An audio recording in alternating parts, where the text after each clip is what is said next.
track of longest agenda packet. Do we break a record? I know. Just by the way, if you want to switch your plug over there, we move some things around.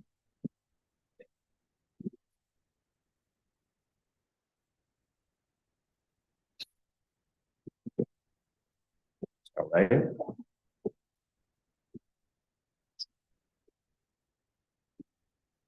Broke the record for the speed with which we launched this meeting. That's fantastic.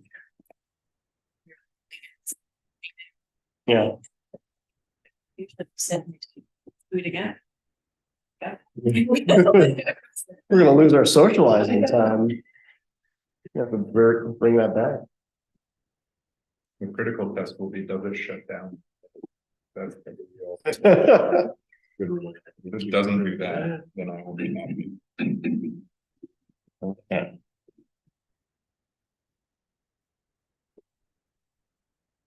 Okay, well, it is 7 o'clock on the second Monday of the month, so I will call to order this first regular monthly meeting of the Village of Trumansburg Board of Trustees. Do we have any changes to the agenda?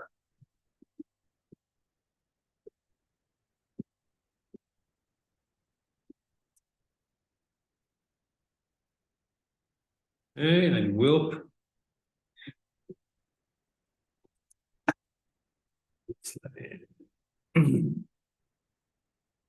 Continue to seem to not have Camden here. I will actually, I want to move the sewer rates to the last item of old business. I don't have any other changes if anyone else does. Hearing none and seeing no Camden group here for a presentation, we'll move right along to item number 4, which is our consent agenda. We have meeting minutes from our abstract of claims, which I'll go through in a moment.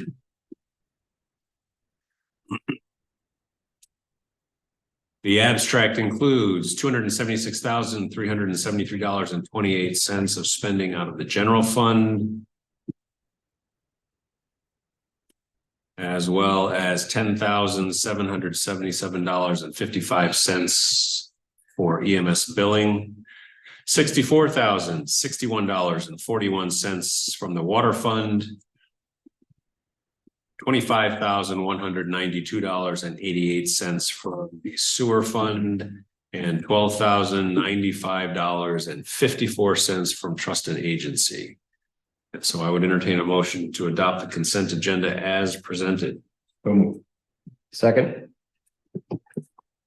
Any questions or conversation on the consent agenda? Anything that needs to be pulled out of the consent agenda? Hearing none. All in favor of adopting the consent agenda as presented, please say aye. Aye. Any opposed? Item number 5 is our first public comment period. We've allocated 15 minutes. I don't see anyone from the public online at the moment. So if anyone from the public would like to speak in person, please just grab the microphone so anybody watching online can hear you. And thank you. Okay. First of all, I apologize that this probably should have been part of the public hearing on the zoning law, which I was on the 24th, and which I was tied up with the town board and the BZA, and also a meeting downtown right on top of that. So I, from 6 o'clock that evening till 9:30, I was kind of tied up. So anyway, forgive me. And I talked to the mayor that he said, this would be, okay. So one of the things I wanted to say here, this is on the new zoning law. And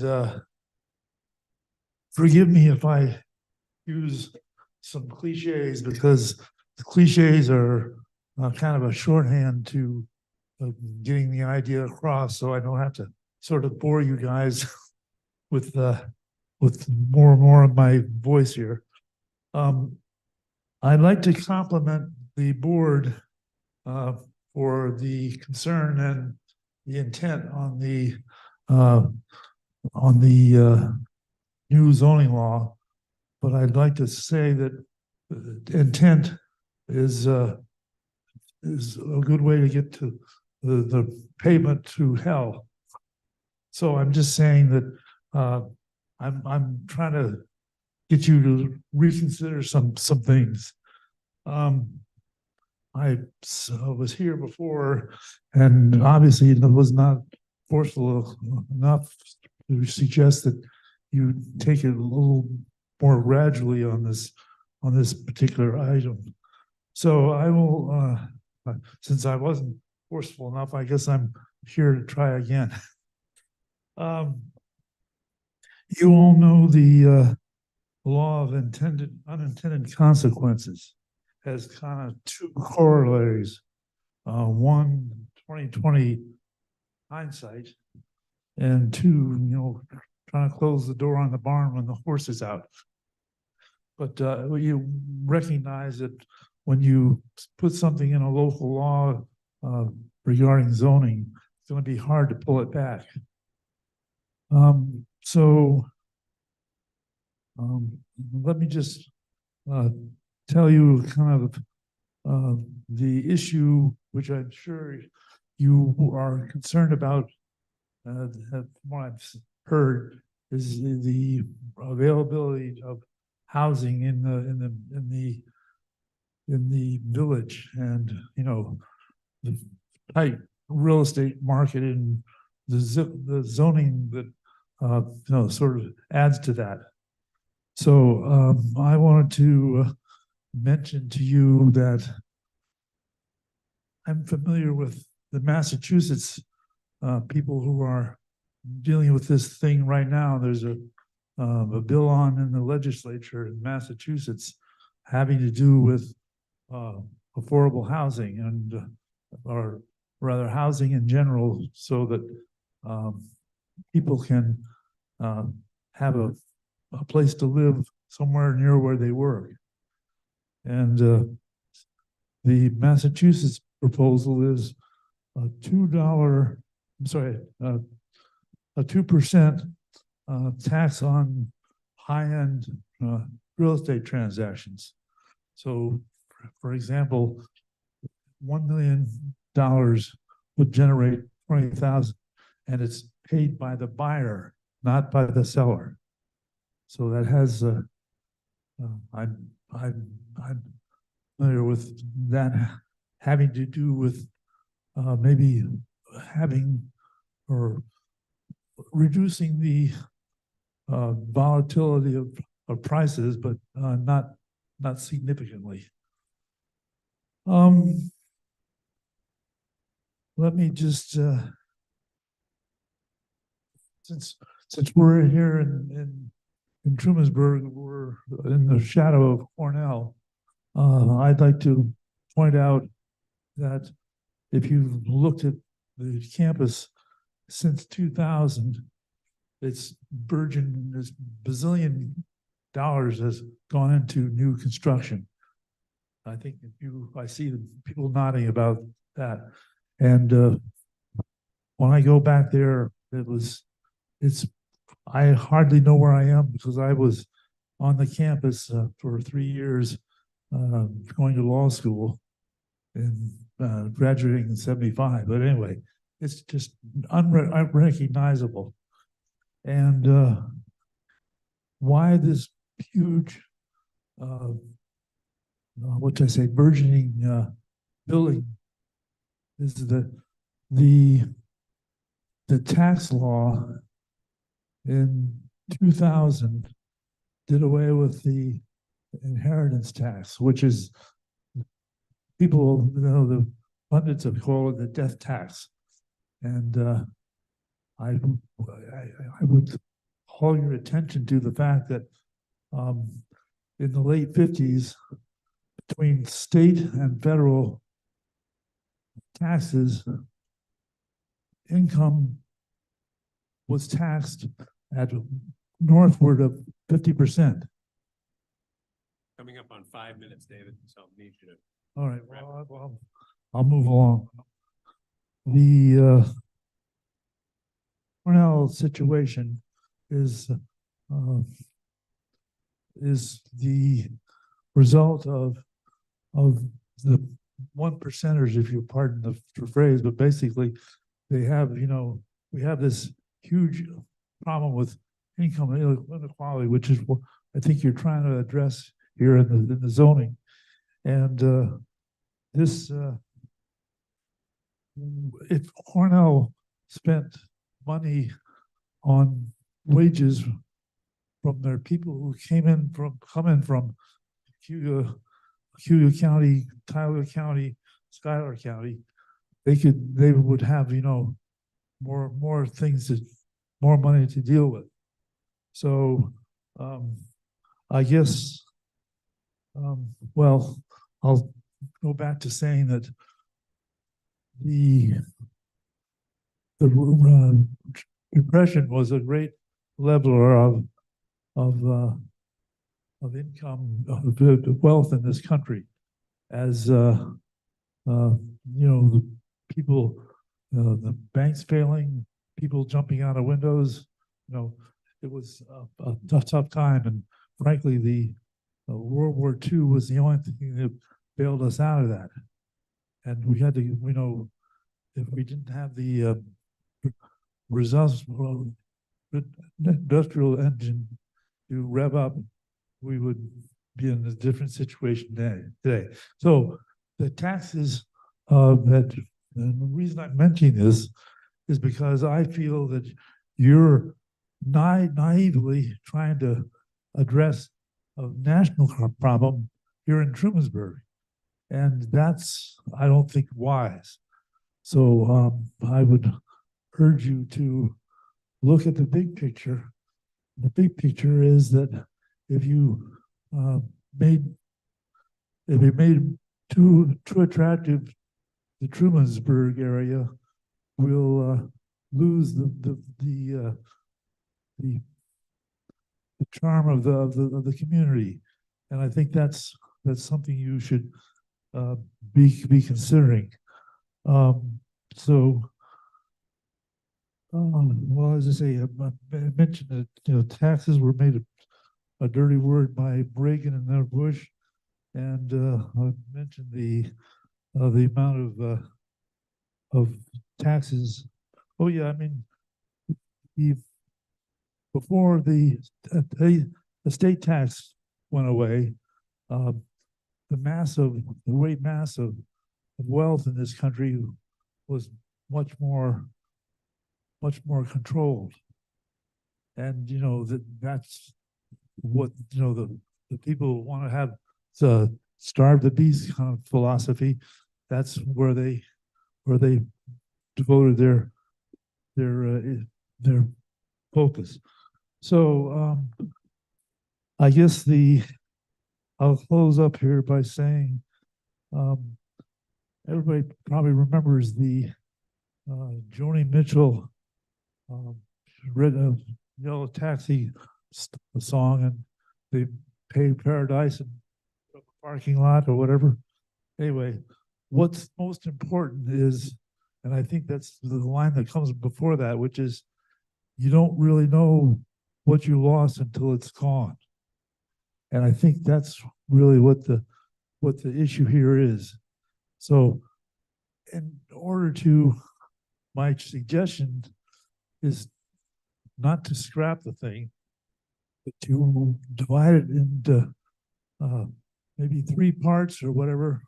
You know, you'll figure that out if you decide to accept my advice. But you know, 1/3 would be maybe whatever you think is best, but to leave it for 4 or 5 years to see what the effect is, because you're not going to let the horse out of the barn just by doing 1/3 of it. And then maybe the second 5 year would be, another part of it. And obviously this board will not be around, or maybe they will, but they'll probably have to do another board. But at least you will set a plan in place for taking care of, this thing that it needs to be taken care of. The other thing I'd like to do was just, David, I'm gonna have you wrap it up here. okay, a little anecdote or whatever from my family. Our son went to college in Southern California, one of the Claremont colleges west of Los Angeles, and he grew up here, went to school here, and came back at the end of his freshman year and said, "My God, I'm so glad you and Mom raised us here in Trumansburg. The California situation, kids are all screwed up, drugs, the sprawling growth and so forth." He made me well. He was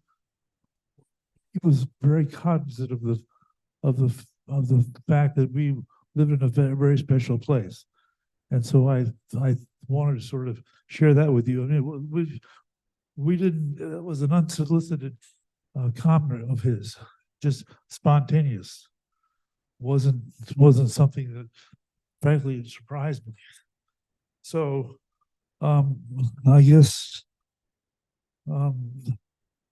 well, I ask you to minimize the 2020 hindsight problem and recognizing that the zoning committee has spent a lot of work on this, and I'm fully aware of the work that goes into it, having been counsel to this village for many, many years. So I would thank you that you consider what you're doing, look at it, and try not to have to do too much 2020 hindsight. Thank you. Thanks, Dave.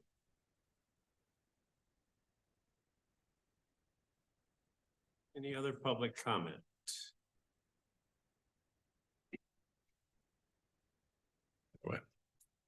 Well, 2 out, bottom of the ninth. 2 out, nobody on. So yeah, I appreciate the work of the board and the committee. As you well know, I think this plan goes too far in the way of growth, but it's been discussed, and I'm still concerned this is not going to lead to affordability, but may lead to the opposite, and the destruction of some older, less expensive homes on bigger lots. But I hope it doesn't happen. But in the meantime, I hope that the committee and the board will move to other parts of the comp plan and look at conservation as well as historic preservation. That's it.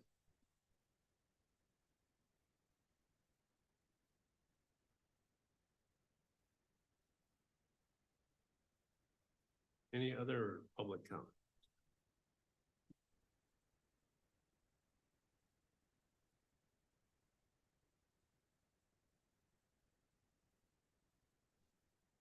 Briefly.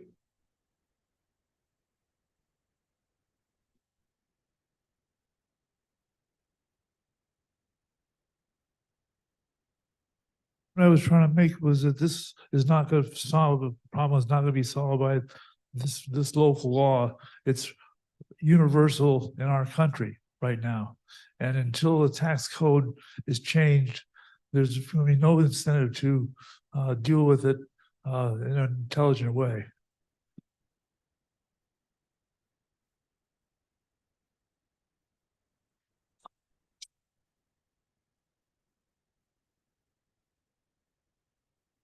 Any other public comments?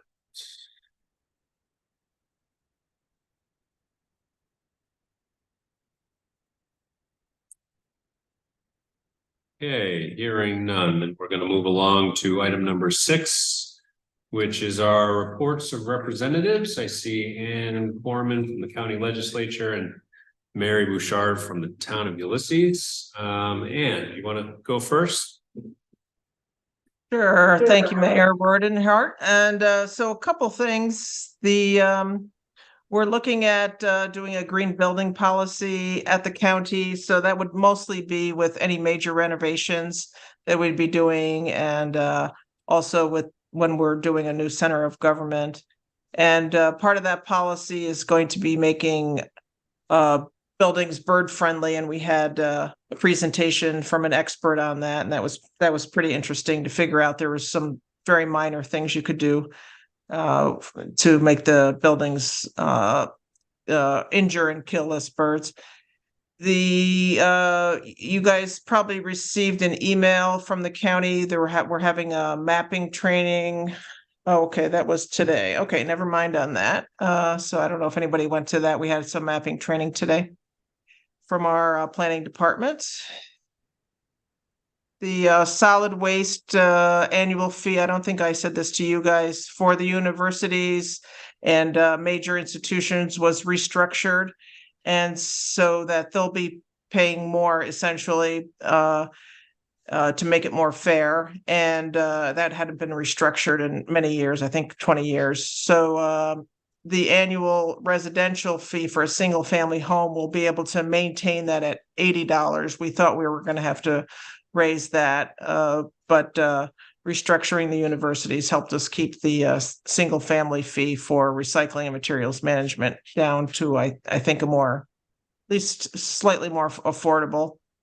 As you know, we passed our budget, or you might know, we passed our budget last week for the county, and we kept the levy at an increase of 2%. And I say kept it as because we were looking at 3%, 4%, or possibly 5% increase because of a number of factors.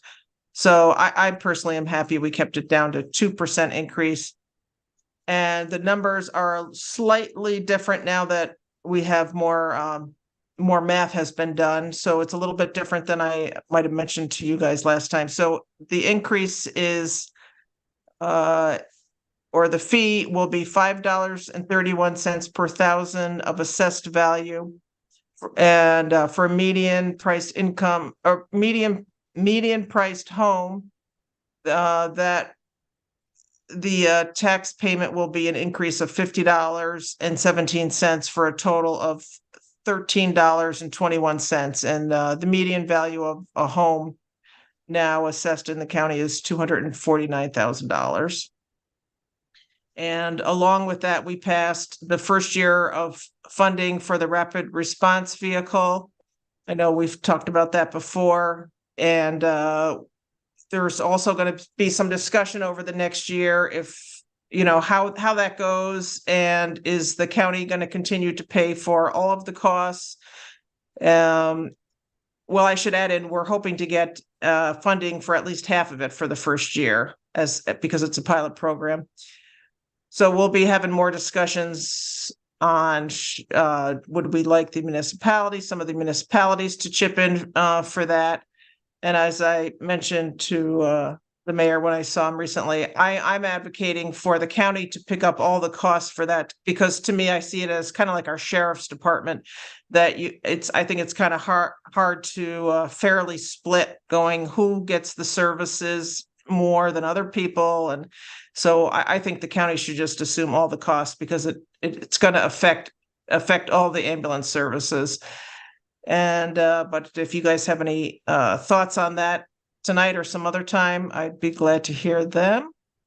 Let me just see a couple other things here. We passed a resolution asking the governor and the DEC to require an environmental impact statement on the Cargill salt mine, because there's some indication that that's up for sale. And we're also requesting a closure plan and a surety bond for the safe closure of the mine. And we're not saying that they're going to close it. And certainly if somebody else buys it, they're probably not going to close it. But we're just asking whoever is going to continue to own it to do those things, just so it's safer for hopefully safer, or there's some remediation if something does happen with the mine. Let me see if there's anything else. We're still searching for a county attorney. Our county attorney, Bill Troy, resigned. And so that search is still ongoing. And if you need to reach anybody at our county attorney's office, Holly Mosier is our acting county attorney for now. And she's the deputy county attorney. And that's all I had. Any questions for Ann? Thanks, Ann. Appreciate it. All right. Thank you. And from the town of Ulysses, Mary. Hi. Yeah, I didn't get to report last month because you met on Tuesday when we were having town board meetings. So, so I have a little bit more than I usually do because I'll tell you about September, October. So in September, I, as a representative of the town's B committee, met with Jen Demarest, who is part of the group of people who is working on the water tower park.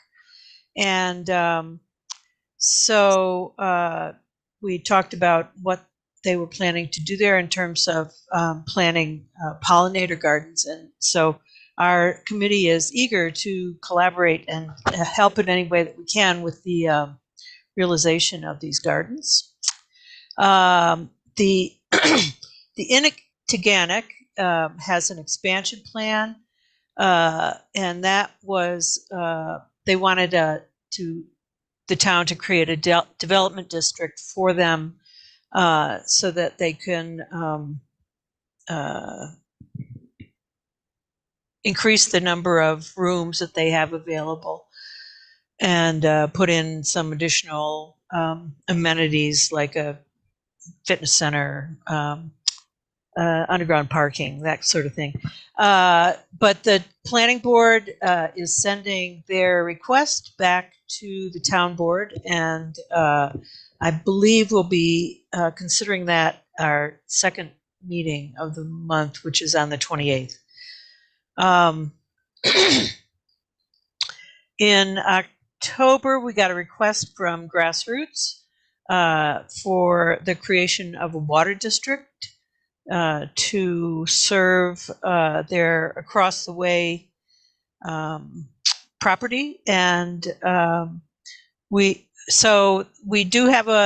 recently passed a procedure for requesting a water district. And because this water district would only include the Grassroots property, we are asking them to pay for the engineering map plan report that is required when someone requests a water district. So we'll be bringing that up actually tomorrow at our meeting. The town received over 300, the town received over 300 signatures on a petition to have a referendum for the land purchase on Craft Road for recreational facilities. And so we've scheduled that for December. Anybody in the town is eligible to, any resident for at least 30 days over 18 is allowed to vote on this referendum. If you are registered to vote in the town of Ulysses already, there's nothing that you have to do except to show up and vote, unless you're going to be out of town, and in that case you can file an absentee ballot in advance of the election or the referendum. It's not really an election.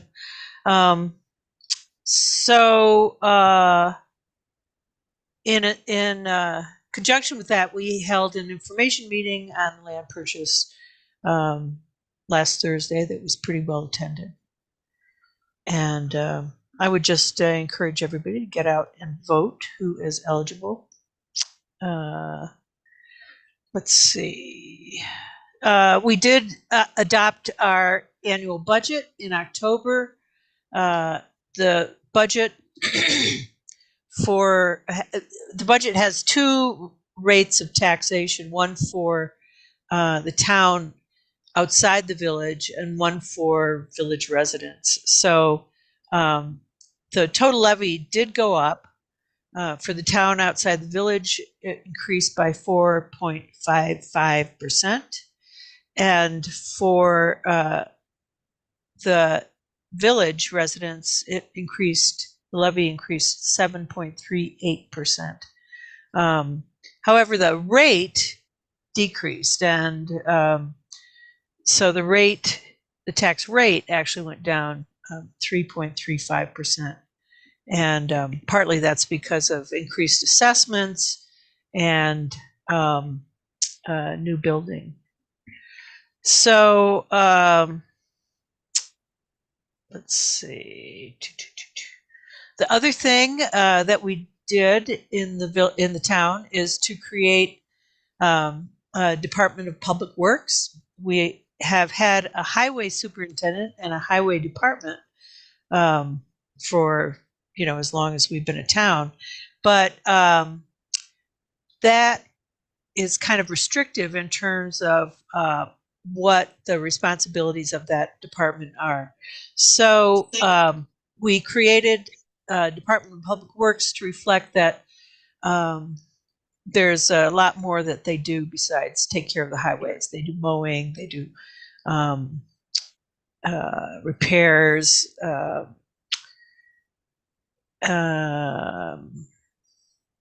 garbage, not garbage collection, but household or yard waste, that sort of thing. So there is no increase in pay or hours with the creation of this department, but it's really just recognition and enshrines in the highway department the additional duties of public works. Oh, water districts, that's another thing that's not technically part of highway. So anyway,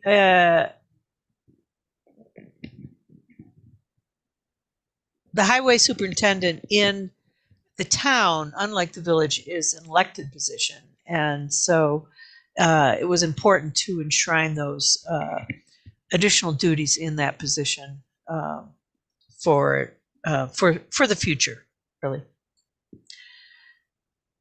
And I think that's, and one final thing is that we did pass a resolution in support of the closure of the Seneca Meadows landfill back in October. And I think that the village has done so as well, I believe, right? We have not addressed that. Oh, okay. But the county has. Yes. As well as some other municipalities in the area. Anyway, that's about it for the village. Any questions for Mary? If the landfill is closed, where's the trash going to go? Probably to another landfill. I mean, I don't know exactly where. I mean, I was thinking about this the other day. It would be, so I was thinking, wouldn't it be interesting if municipalities had to deal with their own trash instead of shipping it out? I wonder if, people would become more sensitive to recycling and reuse and reducing the amount of waste that they produce. Has there been any analysis on how much Or it would cost all of us to haul that trash somewhere else versus having that landfill open? Do you know? You know, I'm not sure that there's a lot of our garbage that actually goes up there. A lot of it comes from other places in New York State. New York City has a large, I don't have the numbers right in front of me, but I can send you information on who uses that, who uses Seneca Meadows. And I don't want to say anything because I don't have the numbers right in front of me, but I can send you information on that. But a large proportion of the trash that ends up in Seneca Meadows does not come from Trumansburg or Tompkins County. Most of it. Okay, any other questions for Mary? All right, thanks, Mary. Appreciate it. Item number 7 is reports from this board, starting with myself. I only have one item, and that is I have an appointment to fill our one planning board vacancy. As everyone will recall, John Alberg retired from public sector service and stepped down from the planning board earlier this year. And so we have a vacancy on that board to fill out the rest of his term, which ends in 2026. And so effective immediately, I am appointing Sarah Kennedy, a village resident, as they all have to be, to fill the vacancy. I had a nice conversation with Sarah and appreciate her willingness to give of her time to the planning board. I do still have a vacancy on the ZBA, which I hope to have filled by next month's meeting. And with that, Marcia, fire and TACC. Fire was kind of quiet in November. They had 19 calls. All of the fire truck maintenance and all the testing has been done for the year, and they're working on some more training. The Santa letters will be up and running, so the box will be out in front of the fire hall for people for their children to put their requests and their letters into Santa. And on a downside, our compressor blew and we need a new one. So, and that's a pretty, it's necessary that we get it like right away. So Matt did some looking. The least amount that he could find online and from under other vendors was $4,000.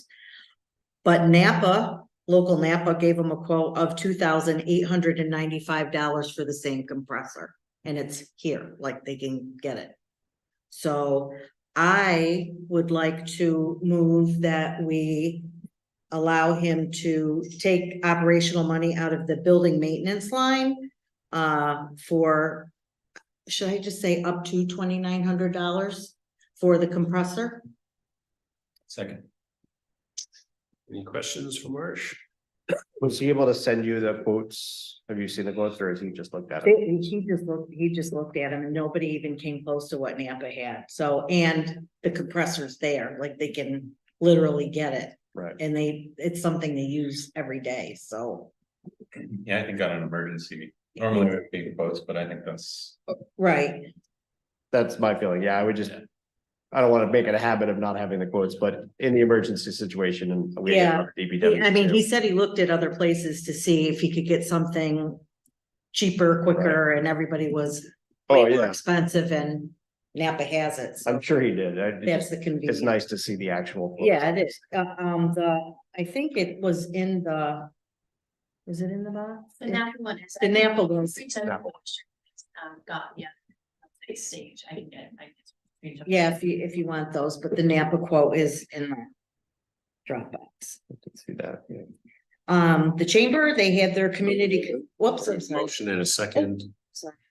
to spend up to $2,900 air compressor for the fire department. Are there any other questions? Hearing none, then all in favor, please say aye. Aye. Any opposed? All right, now TACs. Okay, so the Chamber had community conversations event on November 1st. In the morning, which unfortunately I can't attend morning meetings because I work. But I will say that on December 12th, Tuesday, December 12th, they are having their holiday party and they're inviting businesses and nonprofit community organizations to join in the celebration from 5:30 to 7:30, and it's at Cedarwood. And I just want to add just a little community note. The food pantry is in desperate need of pork and beans and peanut butter. So if anyone is inclined to give donations to the food pantry, those are two things they really need. Can you remember where? They can take them to SureSave or you can take them right to the church.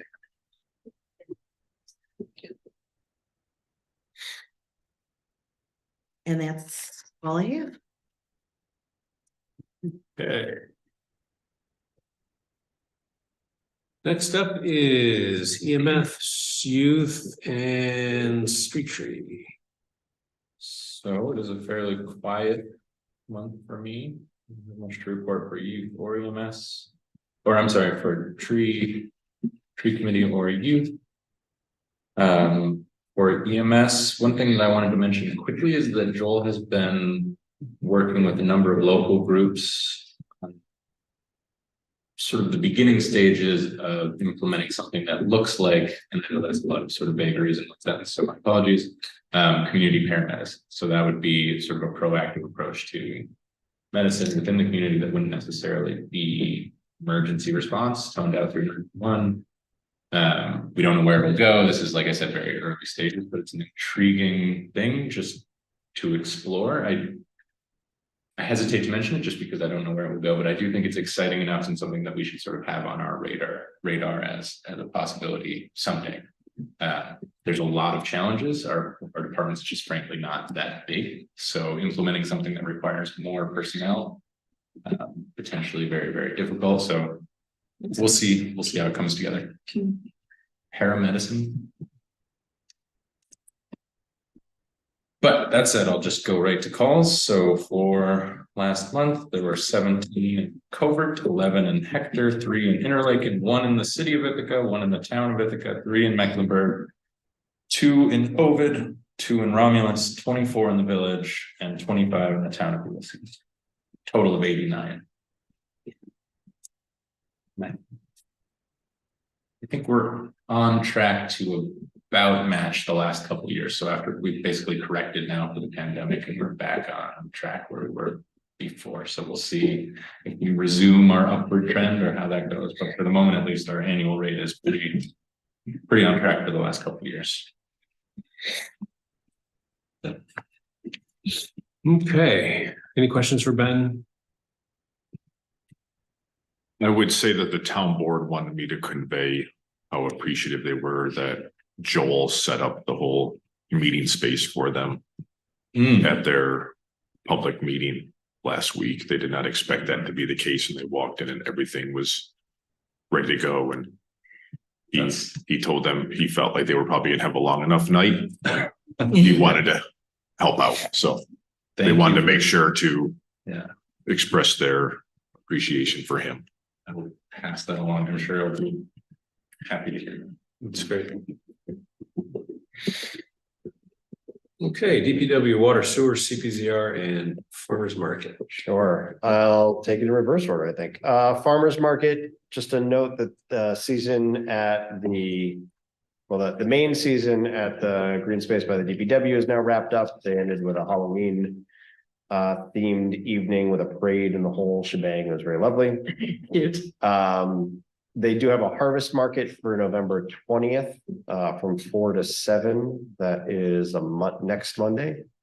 So people looking to stash up before Thanksgiving can take a look there. And then I'm pretty sure they're looking to have a winter season again, which they had last year. But details forthcoming on that.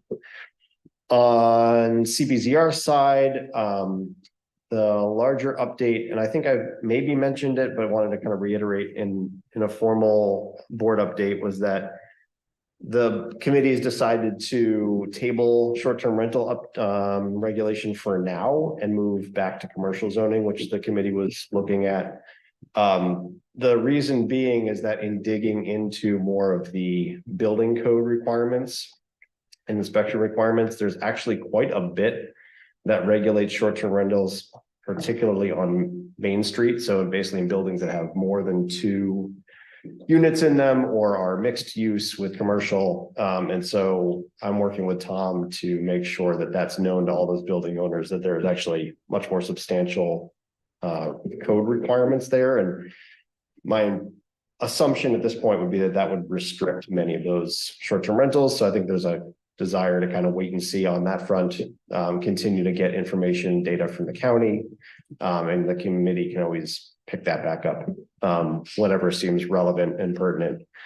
But instead, for now, the general feeling was that commercial zoning is a more valuable and pressing topic. So we've moved back to that. Our next meeting will be next Monday, and starting to look at our Main Street, other main streets in the area, things we do and don't like, and start kind of getting a sense of a visual sense of what zoning might look like there, and kind of move from that place. I know, Tony, you mentioned historic districts, and so there will be a historic district meeting here as part of our first meeting in December on the 11th for this board, which I'll make sure to invite all the other boards to. In fact, I'll take a note for that. Hold, please. And so that will be helpful for commercial, where historic, I think, there's a couple of different areas of historic interest in the village, but certainly the commercial district is recognized as such. And so that will help any kind of further conversations on the committee, if that seems interesting in some way. And then finally, on the DPW water sewer front, there is a quote for a source of supply power, for a VFD, a variable flow device. That is basically a pump that can change how much it pumps. But that is broken currently at one of the wells down at Teganic, I believe, well 4, and needs to be replaced fairly urgently. This was known though, and it is budgeted for, and wanted to come out of the source of supply power pumping contractual, which is F8320.4. And so the quote is for $12,696.33. So I'll have a motion to spend up to $13,000, or maybe, yeah, up to $13,000 for the quote for the VFD for well 4. Second. Motion and a second. Any questions? So this is for well 4 at Teganic. Yes. Has Dusty checked to see if we can get this money back from the shared R&R account part? I continue to be very vague on that, so I don't know, but I can check with him, and I should probably figure out how to learn more of what that arrangement is so I can keep it in mind. Would that be a concern with moving forward, or No? Yeah. But I think this would.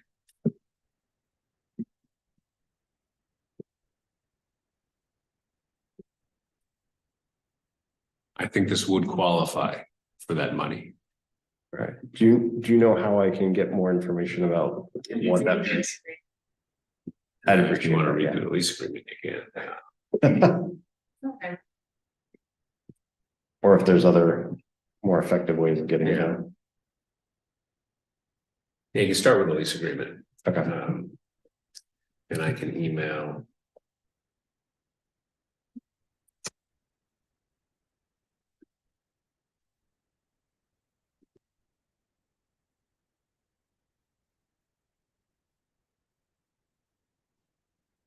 Park and CCU. Is that okay? You should say what? But you can for now. If we are able to pull it from the R&R account, we'll just reimburse contractual. Okay. Yeah, and I, if possible, I'd like to move this forward. We're at a point where we, like, if anything else goes, we're in a real situation. So we're not there yet, but we definitely want to keep this moving. So yeah, if we're able to approve it tonight, I can let Dusty know that he can move on it and then we can figure out reimbursement in some way.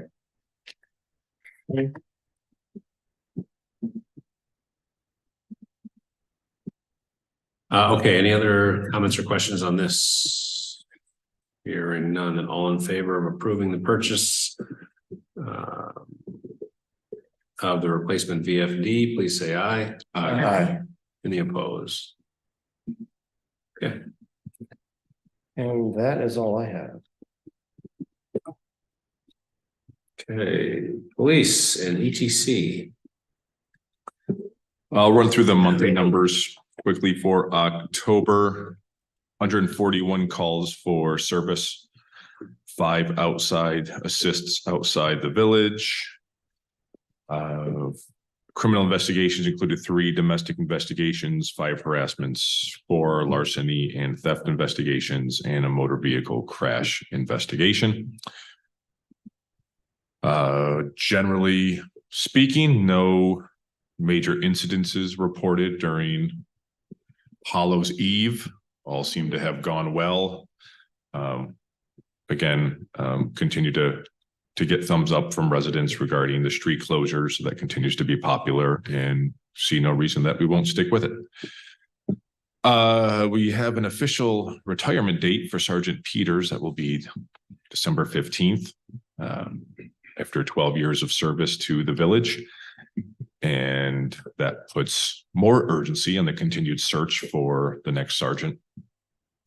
Chief Nelson has reviewed a couple people with potential, but as we know, it is not easy to recruit right now. One thought that he and I talked about was the idea that perhaps there could be an opportunity to almost do a 2-for-1, since we are looking for a full-time officer. Perhaps we could increase the pay for the sergeant, and that sergeant could also patrol. So may just require some creative thinking on how we fill our staff, or some of our vacant positions. I saw a post online asking about the current status of the LEAPS committee. So I just wanted to say, we had discussions with those who had been showing up routinely for the LEAPS committee meetings. And I think there was general agreement that it had kind of run its course in terms of how it was currently structured. And we needed to kind of rethink how we would deliver value to the committee members and make it, find topics and action items to make it a more fruitful committee. So just in case folks are wondering why we haven't had an update on that in a while, kind of continuing to rethink how we do a public safety committee. But certainly we've had our hands full trying to keep the department staffed. So that's taking up a lot of the energy, but stay tuned for that. Lastly, on the police front, so we did officially receive $1,000 donation to go towards the purchase of the electric bike that was mentioned in a previous meeting.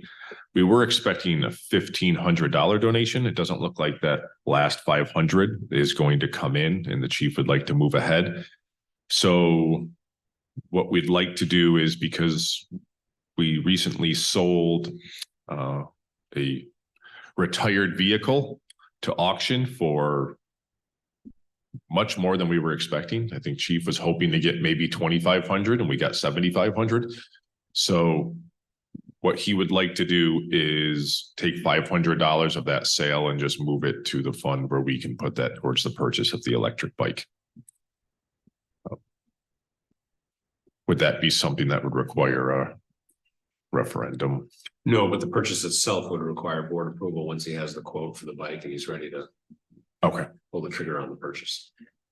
Okay. Assuming it's over $2,000. Which it is. Going to Okay. So then we will do that, and then we will, I guess, plan on moving the purchase at the next meeting. ETC, so first I'll give a quick update on the water tower park that's being worked on. Again, right now, I think I kind of explained that it's just minimal work being done right now before there's a more public discussion about the greater vision. But where we're at right now is the parking lot is complete. So you may have noticed that parking lot area with the large rocks creating a barrier between the green space and the parking lot. The nice thing about that was those large stones were left over from another project, so we were able to repurpose those. Kind of the next action items on that space are to get soil and make purchases using the county money that we received, because that money has to be used before the end of the calendar year. And so the things that are needed for the spring will be purchased soon. And speaking of repurposing, we're also, looks like we're getting a significant amount of soil that was removed from Compass. So that's nice. And lastly, this might be a question for you, Ben. They want to add no parking signs to both sides of the water tower in addition to the handicap parking signs. Are those signs that we have On the street? in Oh, the parking area In the that's just been created?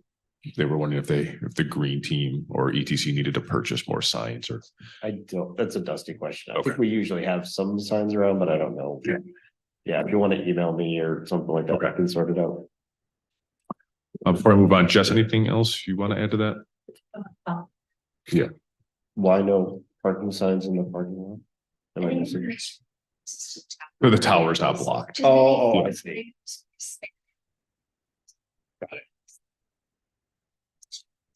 Got it, yeah.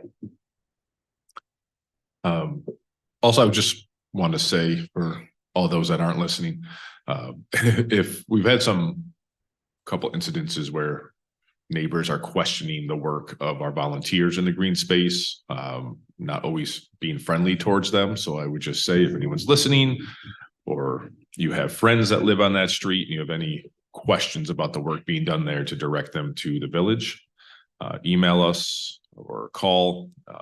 Don't be mean to the volunteers, because they're working hard and they're not being paid. EDC, last thing, a couple of things actually. The permits are in for the Gorgeous Half Marathon. I believe they're being reviewed by the department heads. Everyone seems to be pretty good with it. A couple minor questions. And again, that will be the Gorgeous Half Marathon in late June, with the idea being it runs from Hector Street, in terms of where it runs through the heart of the village, Hector Street to Lake Street, and then it'll turn down the hill and eventually end up at the Black Diamond Trail and finish at Cass Park. So I think there's a lot of opportunity there for our business district to embrace this, assuming all the permits pass and everything, all the boxes get checked. So should be a fun opportunity, and lots of time for local organizations to plan how to kind of be part of that.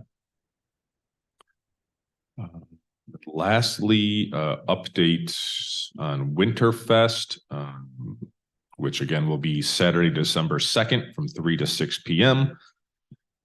Is entertainment is secured. Encore players will be back. Our community chorus will be there. Mrs. Santa and Mrs. Claus, of course, will be there. I think Hilby will be back. Can't have Winterfest without Hilby. And a number of student groups. And so everything seems to be coming into, it's being well organized. Thank you, Cynthia Menino, for another year of hard work on this, and members of the EDC that she's working with. The one thing to discuss, a couple things to discuss with regards to Winterfest. One is the tree. Everyone kind of voted for a larger tree, and now we're not entirely sure that that tree can be appropriately secured in front of the bank. And also seems that the tree is too big in general. I think there was problems with the original size tree too, but to go back to the original spot creates visibility issues. So I think we have to have a discussion about is there a way to actually secure it with more work and potentially more expense and time? Or is it even possible to consider asking for a smaller tree at this point? Those trees, Okay.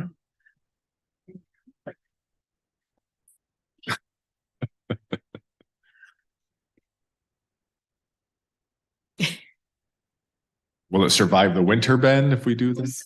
We just come to. I thought you were the tree guy. Come on. I mean, it's like a dead tree. It's probably not going to survive at all.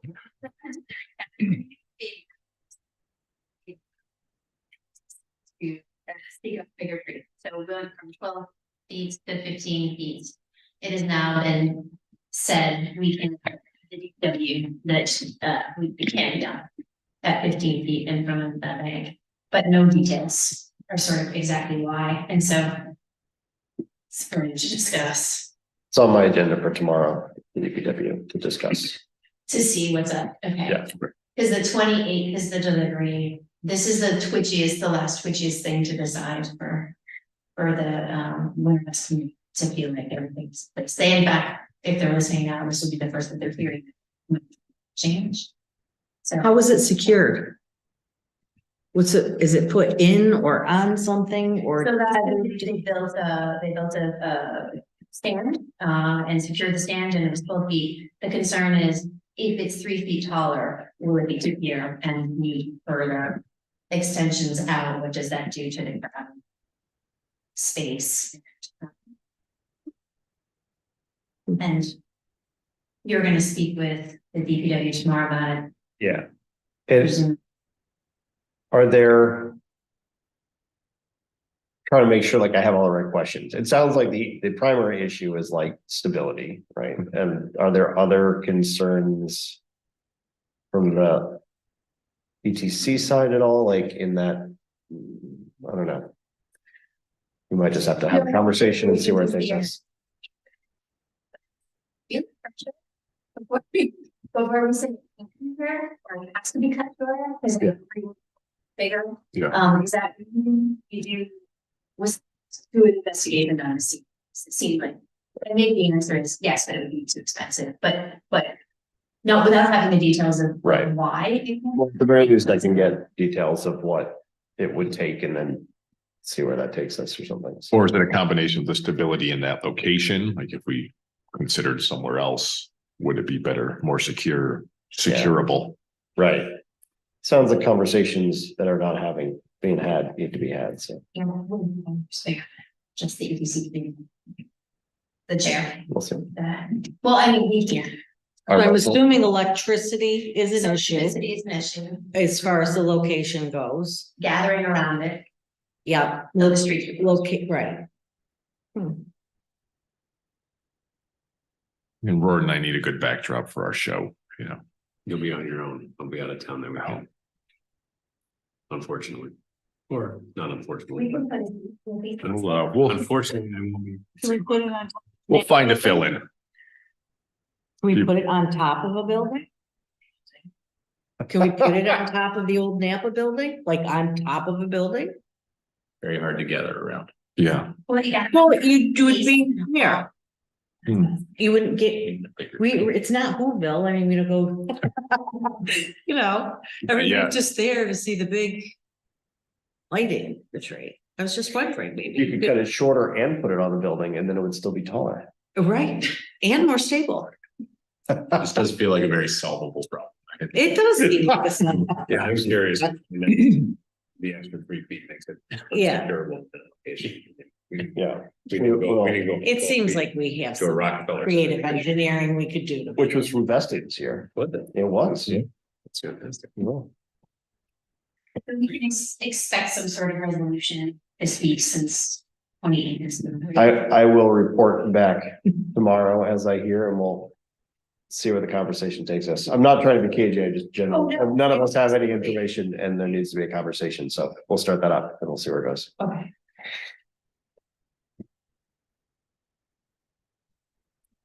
Okay, anything else, Keith?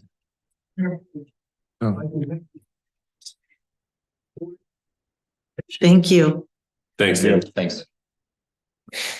No, with that, I will yield. Okay, treasurer's office.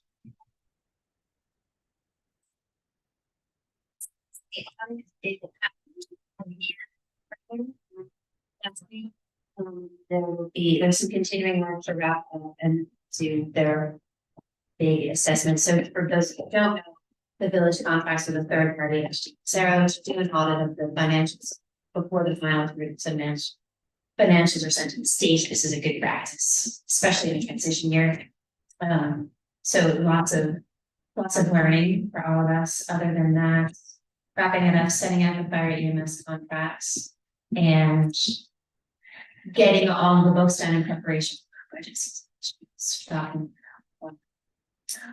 Sort of, it's not, Because it is. because I know. And I don't think there's anything else other than just for stuff. Deputy and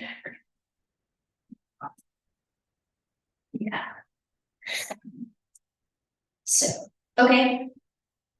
Okay, anything other than the two items listed on the agenda, anything else? Clerk? No, that's it. I'll just IT upgrades. Third time. Okay, yeah, long awaited IT upgrades, so as long as it takes, it'll take. It's already time to upgrade the upgrade for this meeting. The end result will Technology moves fast. end result will certainly be a good thing. So we have two items to take care of. One is our annual re-levy of unpaid village taxes. Excuse me, this year's total unpaid village taxes came to $67,685.09, which is 5.9% of the levy, which is about in line with previous years, maybe slightly lower actually. And most of the property owners on the list are same as previous years. So there are some business related reasons to potentially do that. So generally take it as a good sign when we don't see unpaid taxes, the amount of unpaid taxes climbing. So with the penalty that's assessed for the unpaid tax amount, the total re-levy to the county to show up on everyone's or those property owners 2024 county tax bills is $73,180.78. And so I would entertain a motion to authorize the re-levying of these unpaid village taxes to the county to be placed on the 2024 county bills. So Second. a motion and a second. Any questions? I find that last tax back number is a phenomenal. You like that one? Phenomenal. That's great. Yes. Motion and a second to re-levy taxes. Any other questions? I just won't pick a line. We're hearing none. All in favor, please say aye. Aye. Any opposed? Okay. Pass that around for signatures. And then the next item is, Jess, you're gonna have to add some color to this, the address assignment for an apportionment of 97 West Main Street. So there was a lot with quite and made it two separate parcels, and so the existing the owner at 97 West would like to keep that address. And then the new address, which is still just land to be called 99 West, but as we know, we have to assign street addresses to things. So that's as colorful as it gets. Is there, oh, there it is. Okay, I didn't submit that option. It's small. I didn't see the resolution. So yes, so we have two tax parcel has been split. The original address is 97 West Main will remain. For the request to designate, okay, so whereas the Thompson County Department of Emergency Response oversees emergency dispatch and communication systems that allow residents to dial 911, and whereas 911 is the number to report a police, fire, or medical emergency that requires the immediate presence of police officers, firefighters, or emergency medical personnel. And whereas new address designations are approved by municipalities governing body, now therefore be it resolved that the Village of Trumansburg Board of Trustees authorizes and approves the designated address of 99 West Main Street, Trumansburg, New York, 14886 for tax parcel number 7.1-25.21. And I would entertain a motion. So second, approve that motion and a second. Any questions? None, all in favor, please say aye. Aye. Any opposed? Which brings us to old business. We're gonna do sewer rates last. We have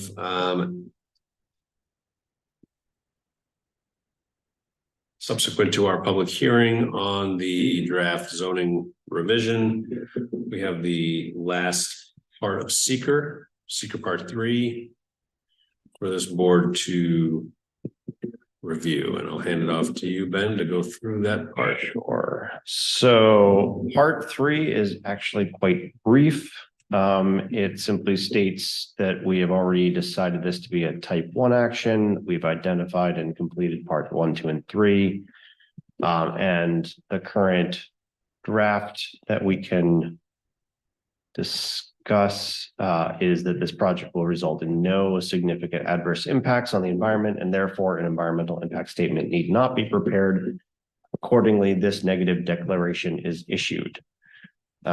So this would be, and then I guess maybe I'll say that there's also, you'll see in the Dropbox and in the agenda packet, the reasons in support of determination, which goes at some length, which I don't think we'll read all of because there's 7 pages of it. Though I'm happy to point out or read more if people would like, but basically goes in much more depth about the various sections from part 2 that we've talked about at length, addressing the key question and giving a longer discussion about why a negative determination was made. And so just procedurally, we can discuss both the negative declaration and these reasons in support of a negative determination. If we are interested in moving forward, that the resolution that's in the Dropbox is a combined resolution that both finds a negative declaration and adopts the zoning law. So I think I point that out to say we can kind of talk about part 3, then we can talk about if there's any more discussion on zoning, the law itself, and then if we move forward with both of those, we can talk about the specific resolution that's in the Dropbox. So I guess maybe I'll open it to say, are there any questions, comments about part 3 and finding a negative determination? Questions, thoughts, comments specifically to seeker part 3? Fill the silence just by saying part 3 is really just a continuation. I don't think that there's a huge amount to talk about unless you want to walk us through individual things. No, I think it's pretty straightforward. I think it's pretty straightforward. It follows on from part 2, which we've discussed a couple of times now, that this is just an administrative action. Anything that comes from it would be reviewed individually, and anything we were to decide would be an impact at this point is kind of speculation to the point where it's not particularly valuable. Though at the same time, there's more depth in this determination about there's as much reason to believe there would be positive impacts in a number of these as anything else. The fact that we are looking to concentrate density in the village, as we've talked about before, helps reduces impact elsewhere, reduces groundwater and surface water potential impacts, and so on and so forth. So there's a lot in here. But anyhow, I think the end of the day, we kind of talked this through a number of different ways. Yeah, we discussed it during the review of Seeker Part 2, but just to reiterate for the record, though there are opinions to the contrary, there are generally no court opinions to the contrary, that when an action under review by Seeker is simply the passing of a law, that action of passing the law does not generally have an environmental impact, which will need the generation of an EIS. What happens after that? Individual projects, of course, can always require environmental impact statements, but the legislative act of amending zoning generally does not, though there are certainly exceptions to that as well. So if there are no questions or comments from the board on Seeker Part 3, then yes, let's have a conversation after our public hearing last month. Let's have a conversation and open it up to starting with Ben. I don't know if you had anything specific to mention or discuss, but want to open it up to further board comment or conversation on the draft zoning law revision as presented at the public hearing last month. I don't have anything more to add. I think we did have a lively discussion after the public hearing. Appreciated the kind of conversation that we had then. I do think, following on from that conversation, that we've heard a lot of input. We've made a lot of changes in response to that input. We've kind of driven this process from the start around what are our values, what is our vision, how do we execute on that? And I think at this point, we're at a really quite good spot of balancing all the various tensions within zoning and within the community's desire.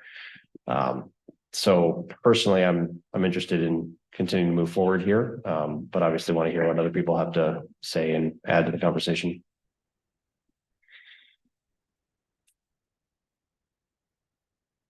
What else? Keith, you weren't here for the public hearing in person. Do you want to go next if you have anything to comment?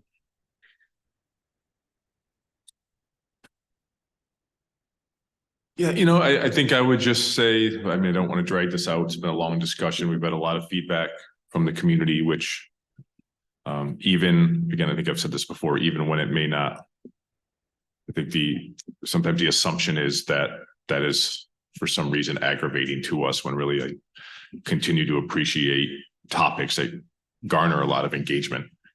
I think throughout this whole process, I think the feedback we've received has really boiled down to a handful of concerns. One is that, slow down, you're going too fast. I think 3 to 4 years of review is long enough.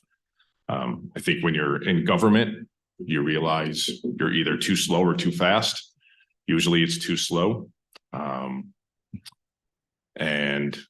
I sometimes think government and sometimes public perception, I think as well, leans a little bit too much into the fear of a potential catastrophe instead of being inspired by the potential success. And I think those of us that support this zoning are kind of the latter. I think we're trying to become excited by action. I think if you look around the country, the one thing I've heard from different sources or listen to podcasts, just the one thing the country has committed to, kind of one of the few things we've committed to uniformly, is our desire to not let things get built. We've made it really, really hard on the ability to let things get built, and that's had a lot of negative consequences, I think. So that kind of takes me to the other thing, is that this is too aggressive. I think, as we've said before, the county says it's not aggressive enough. That's a pretty professional planning department. So I think this actually strikes a balance, and that kind of goes into, some people thinking that we're not listening. Well, to Ben's point, he just said there have been edits made throughout. There hasn't been a compromise here. We didn't just go, oh, well, Tompkins County says we need to do this, so let's do it. We did strike a balance. we've heard from a lot of people, not a lot of people, several people, I'd say, have mentioned environmental impact of the zoning. Obviously we just discussed that, but at the same time, I'd also like to say that this board, I think, has been very, very ambitious with our sustainability efforts here in the village. And I don't think we're motivated to pass something that we would really feel has a negative environmental impact. Last thing I would just say is, character has come up a lot, how this could impact the character of the village and maintain the character of the village. And I guess I certainly, I moved here.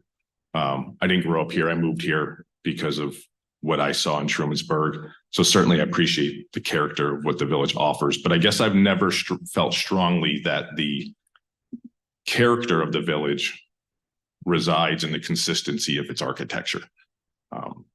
So that's not what I see as the character of the village. I think there's a lot of local people, Marcia probably knows some of them, that feels this village was once an agricultural haven, and then a bunch of professional types and professors moved in and they saw that coming. And I'm probably one of those people that came and threatened to ruin the village. We've gone from this old school Main Street to a Tamarack and a Larchmont, a traditional fairgrounds to grassroots. I think the character of this village is, its willingness to evolve, and kind of the what I would call the socioeconomic diversity that we have and that we offer. The same place, we have a demolition derby, we have a cannabis festival. And I think that's pretty cool.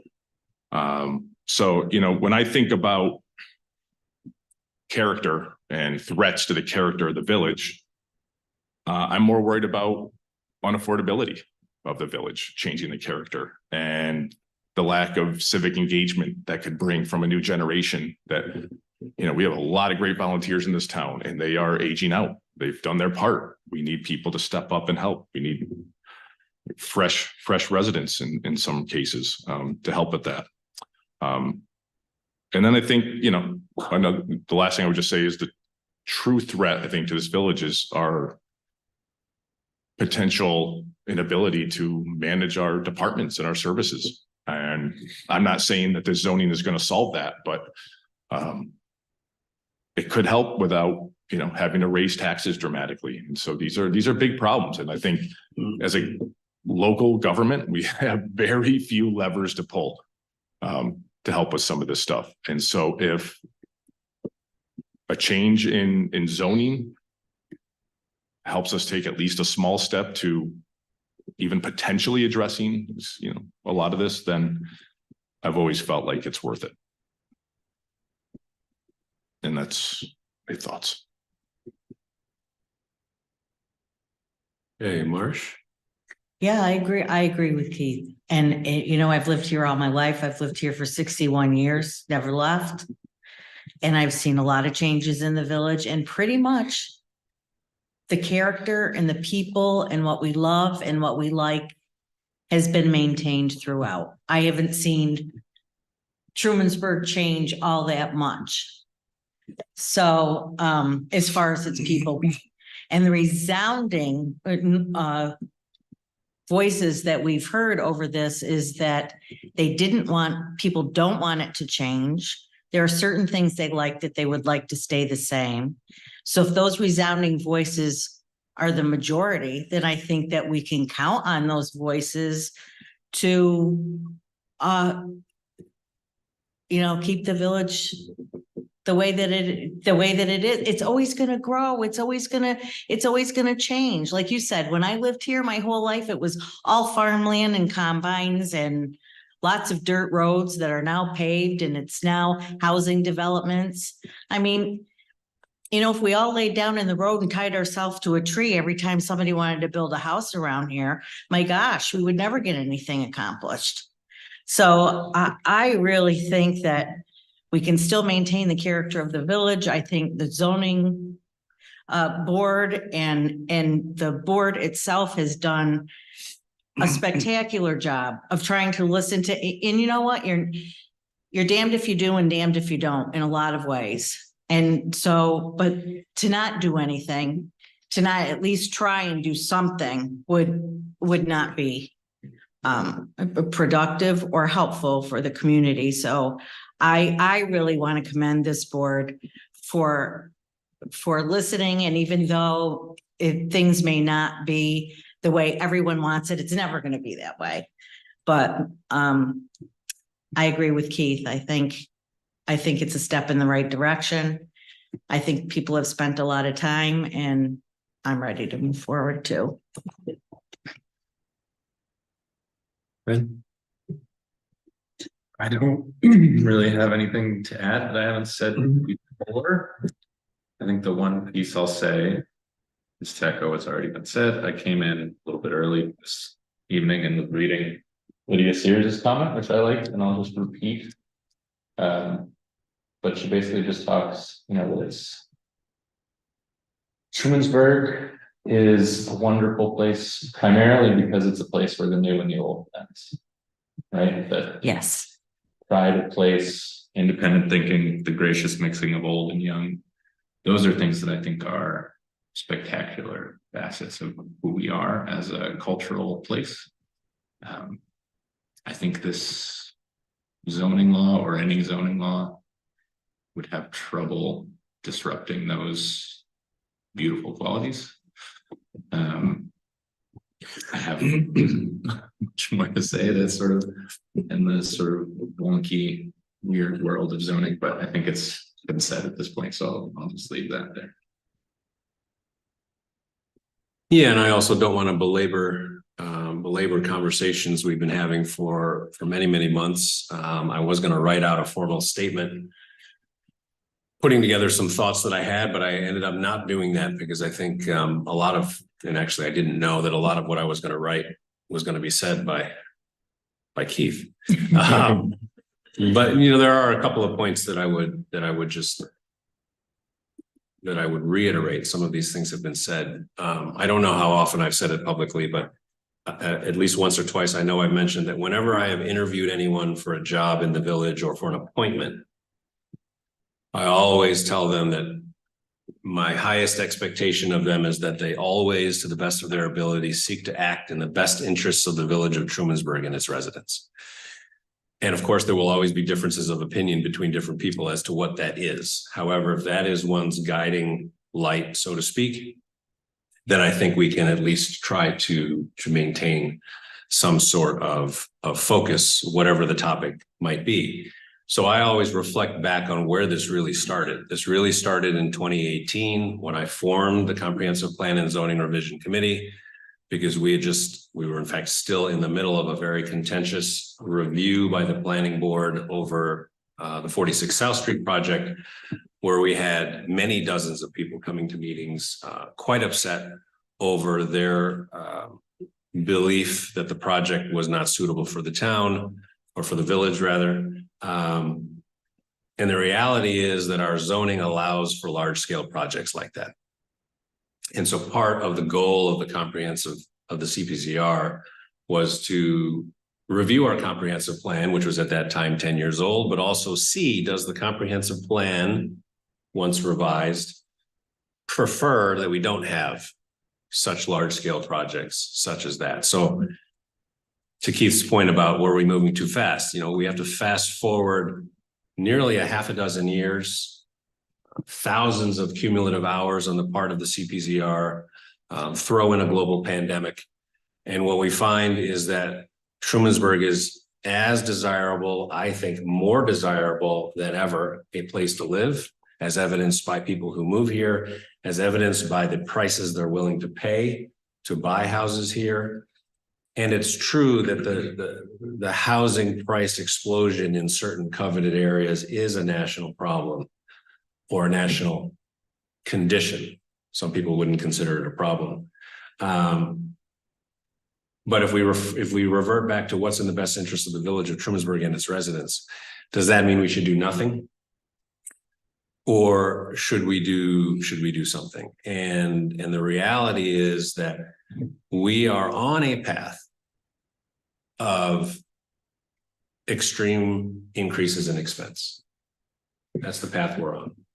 And I have previously said, and I'm going to correct what I have said previously. I previously said we have a choice between expensive path versus less expensive path. I actually think that that was an incorrect statement.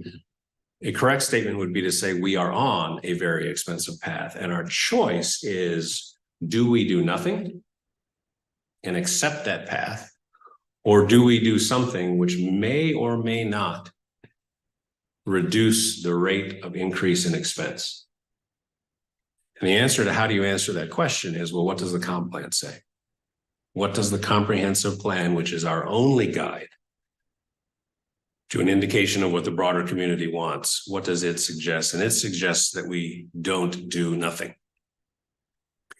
And so I believe that this zoning draft is well thought out. I think it is a measured and not extreme step in the direction of doing something rather than doing nothing. And I want to commend once again the CPZR, who I believe did their job brilliantly. I've said this several times, that when you form a committee, you don't ever really know how those folks are going to take to a task. Some people like to be on committees, but they don't actually like to do a lot of work. In this particular case, I could not be more thrilled with the work and the effort that the members of the CPZR put forth. It feels to me like that committee, once the comp plan was in place, threaded the needle between all of these various concerns. I also want to very publicly thank all of the residents who have provided lots and lots of feedback over the past many months. It has had a dramatic impact. If you consider the removal of the ADU section, if you consider the move away from the smallest potential lot size revision to something less or greater than that. So to Keith's point about participation, although we can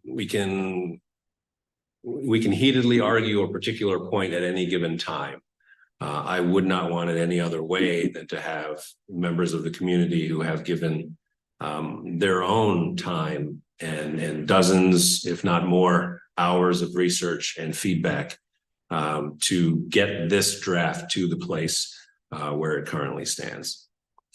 And so for this board, I feel like we have, with the backdrop of that phrase, what is in the best interest of the village of Trumansburg and its residents, we have actually a very simple question to answer. And that is this draft zoning document better than what we currently have? And if the answer is yes, then we should move forward and adopt it. And if the answer is no, then we should send it back to the drawing board. For my part, I believe the draft zoning document is significantly better for the village of Trumansburg and its residents than the existing zoning.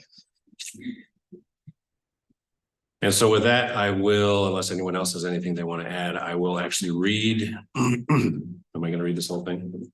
Read the, what's that? I said, if you'd like to, I will have one note. I noticed an incorrect date in the last whereas, which should be tonight rather than the 24th. Got it. So this is a lengthy resolution, but given the weight of the matter, I will read the entire thing. The resolution is the Village Board of Trustees issuing a secret determination for the adoption of the Village of Trumansburg zoning law amendments. Whereas under the supervision of the mayor, the Village of Trumansburg Board of Trustees appointed a comprehensive plan and zoning revision committee to guide the process.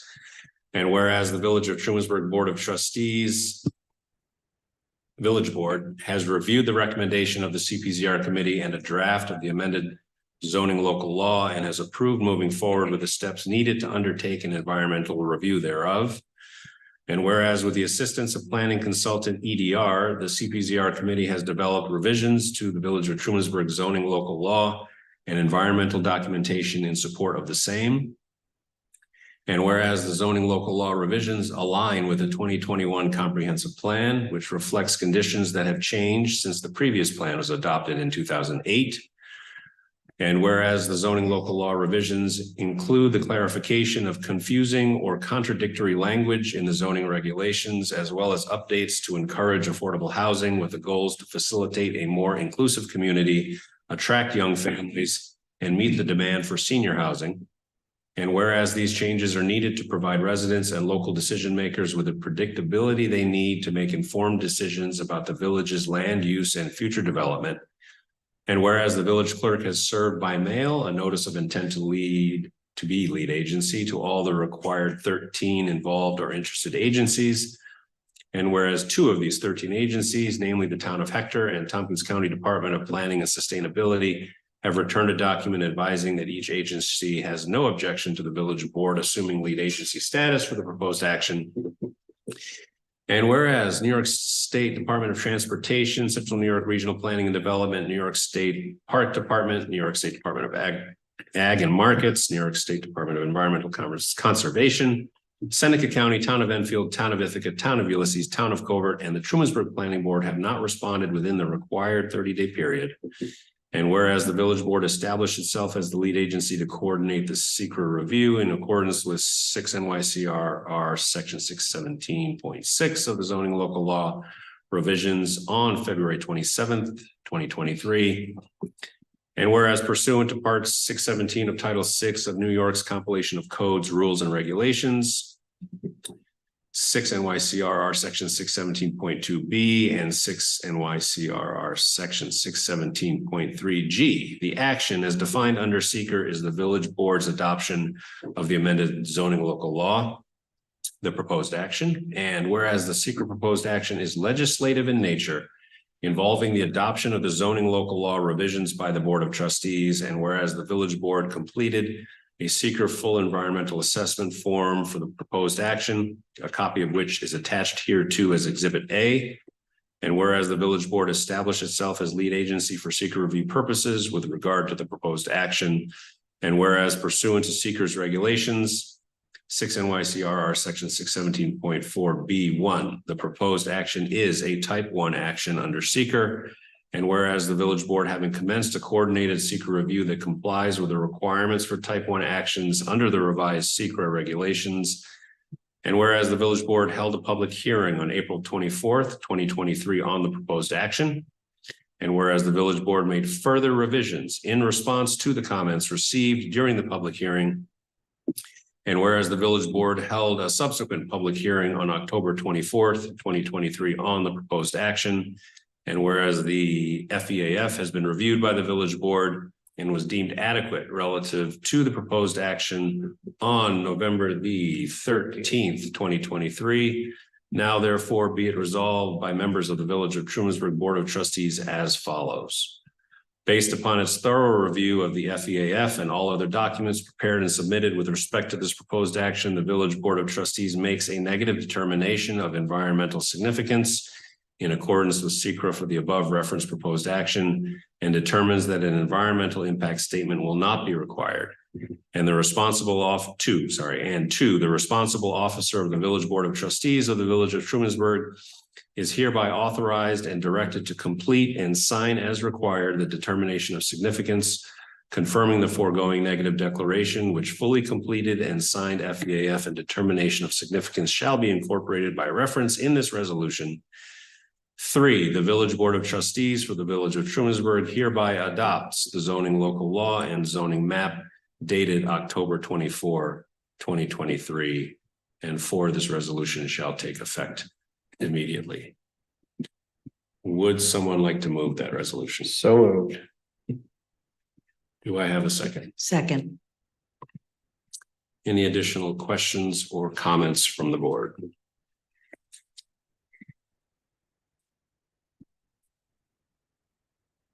It's all been said. Hearing none, I will ask the clerk to call for a roll call vote. Justin. Yes. Yes, we are. Yes. Yes. Yes. Yes. It passes unanimously. Thank you, everyone, for, again, all of your work. Please, Ben, pass along my appreciation to the CPZR members for all their effort. And we'll see you again after commercials are Back in a year, so great. Last item of old business then is new sewer rates. Yes, let me get to that. So we've talked about these already at quite some length and generally agreed on the approach, if I recall correctly. But this is now a formal resolution to actually enact the changes to the sewer rate that we've talked about. I will just note that in the agenda packet, for those who are listening, there is now a frequently asked questions document. This is also available online in the project section for water and sewer rates towards the bottom. So if people have more questions, would like to better understand the changes, there's plenty of detail in there. I will say, well, let me see if I can say kind of broadly what we've talked about is including a usage fee based on water and having that apply to sewer to better balance what's actually used out of the sewer. And then additionally, we'll be including the first round of capital charges for sewer with the intent to go halfway on that and then halfway again, all the way up to the full amount later next year.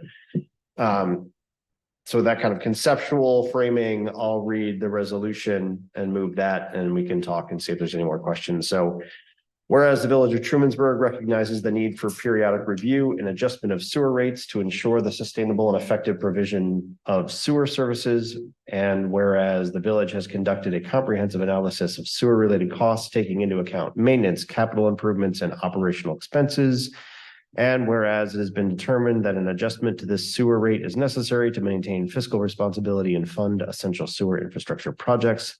Now, therefore be it resolved, the village board updates the base rate for sewer services to $39 inside the village and $58.50 outside the village, charge per EDU equivalent dwelling unit, effective with the March 2024 sewer bill. And be it further resolved that the village board institutes a usage fee for sewer services of $4.75 inside the village and $7.13 outside the village, charged per 1,000 gallons.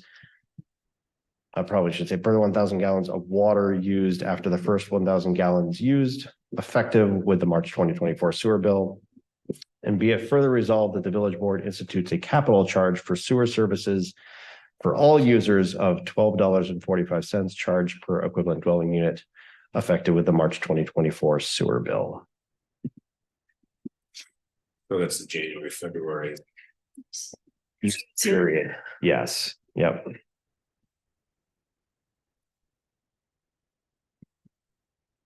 I am moving that. Yes.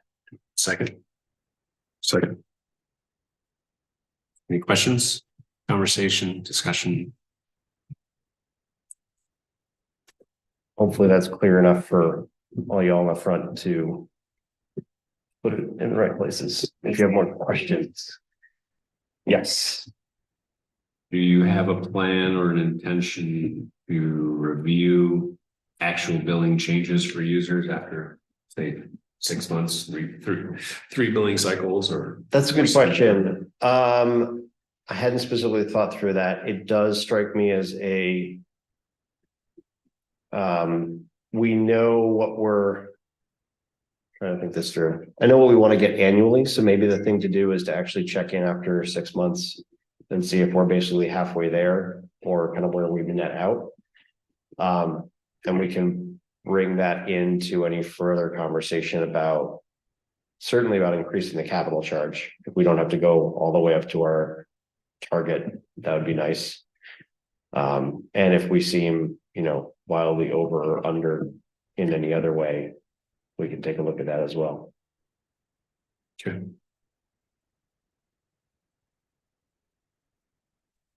Any other questions or comments? Right. Hearing none. All in favor, please say aye. Aye. Any opposed? Okay, any other items of old business?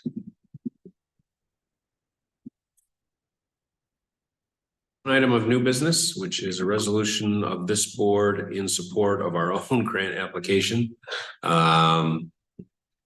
It essentially authorizes us to file the grant application. So this is the New York State DOT TAP grant. This is the large grant that we're applying for sidewalks from the farmers market to Seneca Road. Whereas the Village of Trumansburg Village Board supports the submission of a 2023 New York State DOT Transportation Alternatives Program grant program under the Safe Routes to School category. And whereas the New York State DOT TAP Safe Routes to School grant program provides assistance for local governments to implement an approach to increase safety and accessibility for children who currently walk or bicycle to school and ensure safe routes to school. Now therefore be it resolved, the village board on behalf of the village identifies the village mayor as the authorized representative for the project, able to execute necessary documents relative to and as required for this application. And be it further resolved, the village board does hereby authorize and obligates local matching funds of the minimum 20% of the total of any grant funding awarded in the form of in-kind services or cash, hereby appropriated from the Village of Trumansburg General Fund. And be it further resolved, the village will operate and maintain the sidewalks and include additional funding in its annual budget. And be it further resolved that the Village of Trumansburg recognizes and fully supports the submission of the 2023 New York State DOT TAP grant application. Would someone like to move it? We have a second. Second. Any questions, comments? When does it get awarded? Sometime in the spring, we think. Yeah.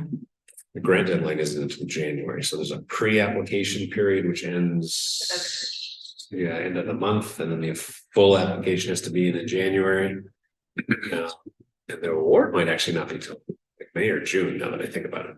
But And remember that our DEC grant that we were awarded a year ago was pulled back and is now being reevaluated. So even if there is a tentative schedule, you But like the old Publishers Clearinghouse sweepstakes commercial said, can't win if you don't enter. Any other questions or comments? Hearing none, all in favor, please say aye. Aye. Any opposed? Any other items of new business?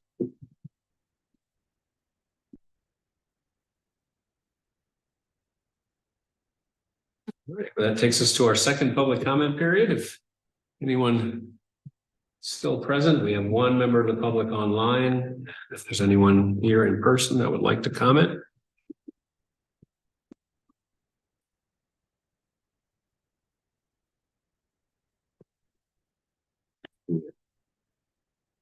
Janice has a comment.